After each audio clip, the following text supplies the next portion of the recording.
Assalamualaikum warahmatullahi wabarakatuh.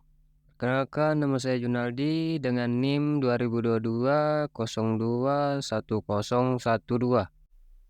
Baik, di video kali ini saya akan menjelaskan materi tentang pengenalan sistem terdistribusi, RPC, client thread, agen server, sistem operasi, komponen antarmuka layanan file. Baik, yang pertama itu ada pengenalan sistem terdistribusi. Definisi sistem terdistribusi ialah kumpulan komputer yang bekerja bersama-sama dan tampak bagi pengguna sebagai suatu sistem yang koheren.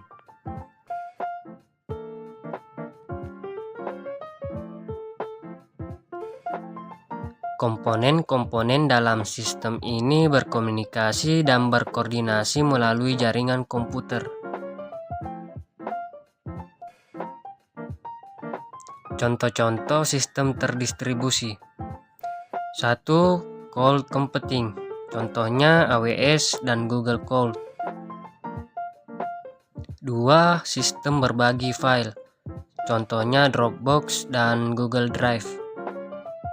Yang ketiga, platform media sosial. Contohnya Facebook dan Twitter. Keuntungan dan tantangan.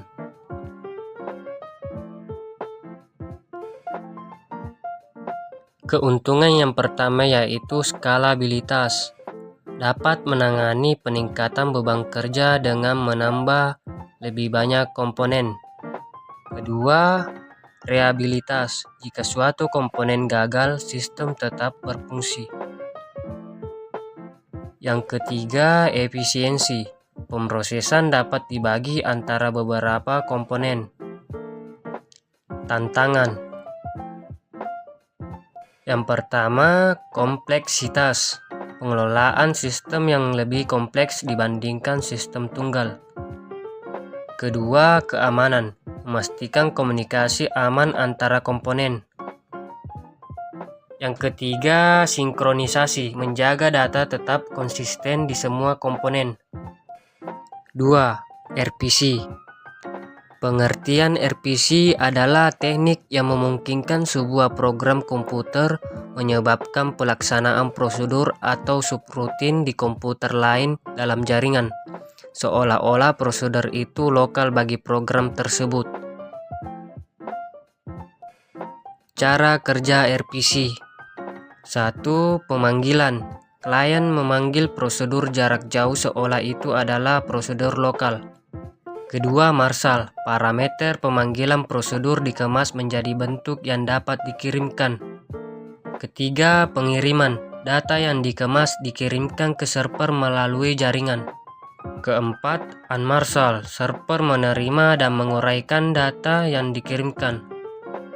Yang kelima, eksekusi. Server mengeksekusi prosedur yang diminta dan mengirimkan hasilnya kembali ke klien. Manfaat dan contoh penggunaan RPC. Manfaat. Yang pertama, transparansi lokasi. Pengembang tidak perlu memikirkan lokasi fisik prosedur. Yang kedua, kemudahan penggunaan. Penggunaan prosedur jarak jauh semudah prosedur lokal. Contoh. 1. Sistem manajemen database terdistribusi. Yang kedua, aplikasi web yang menggunakan layanan mikro. Materi yang ketiga yaitu client thread, agen server. Konsep client server. Model komputasi di mana klien meminta layanan atau sumber daya dari server, yang kemudian menanggapi permintaan tersebut. Definisi dan fungsi thread.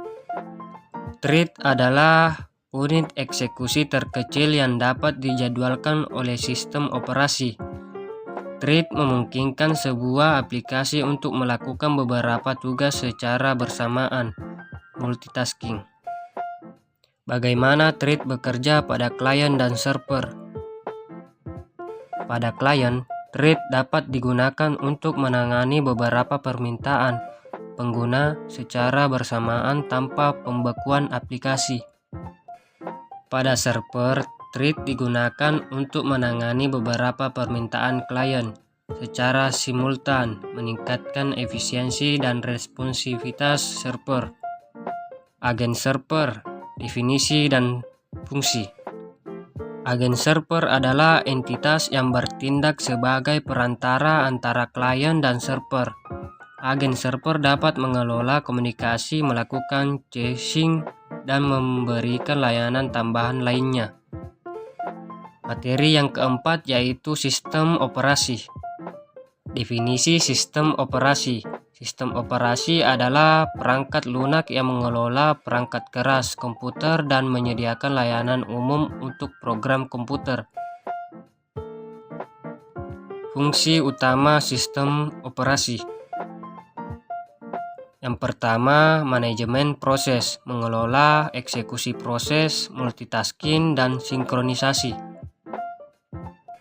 Yang kedua, manajemen memori, mengatur alokasi dan dealokasi memori. Yang ketiga, manajemen perangkat, mengelola komunikasi dengan perangkat keras. Yang keempat, manajemen file, mengatur penyimpanan, pengambilan, dan manipulasi file.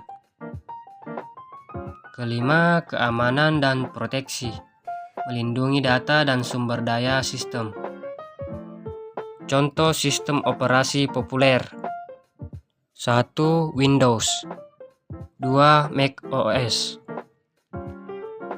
3. Linux, 4. Android, 5.